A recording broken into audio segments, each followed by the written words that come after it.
I thought he was a stranger. I was wrong. There is a narrow street in front of my house.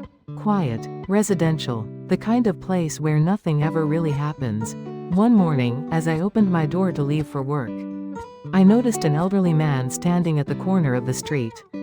He wasn't walking, he wasn't talking, he was just standing there. I thought it was coincidence. The next day, he was there again. Same spot, same time, rain or sunshine, cold mornings and warm afternoons. An old coat, a small plastic bag in his hand. He never approached my house. Never asked for anything, never said a word. Still, I'll be honest, it made me uneasy.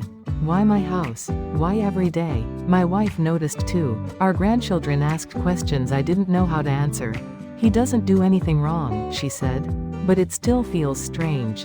I considered calling someone, the police, the city, but how do you report someone who is simply standing? Then one morning, everything changed. That day, as I locked my door, the man finally spoke. "You're a little late today," he said. His voice was calm, steady, polite. I froze. "Do you know me?" I asked. He shook his head gently. "No," he said, "but I'm waiting." "For who?" I asked. He looked at my house for a moment, then back at me. "For you." My heart started racing. Fear, confusion, disbelief all at once. "Why?" I asked. He didn't answer. He simply tightened his grip on the plastic bag.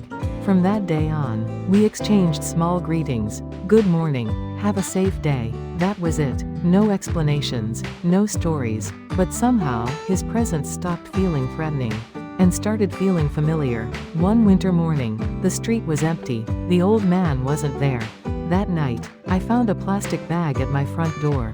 The same one he always carried. Inside was an old photograph and a handwritten letter. "If you are reading this, I couldn't keep my promise."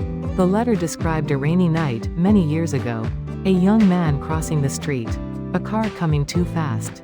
A split-second decision. The old man had pulled the young man out of the way. That young man was me. The photograph showed it clearly. My face, younger, unaware. I remembered the accident, but I never remembered the man. The last part of the letter was written shakily. "I didn't want to be a burden in your life. I didn't want thanks. I only wanted to know you were okay." He had looked for me for years. When he finally found me, he chose silence. Watching me leave safely, watching me come home, that was enough. So he stood there, every day, not asking for recognition, not asking for gratitude, just making sure the life he saved was still being lived. The man never came back. I later learned he passed away quietly. No family, no visitors. At his small funeral, I stood longer than anyone else. "Thank you," I whispered. Now, every morning, before I leave my house, I pause. I look down that quiet street. Because once in my life, someone stood there every day, just to make sure I was still alive.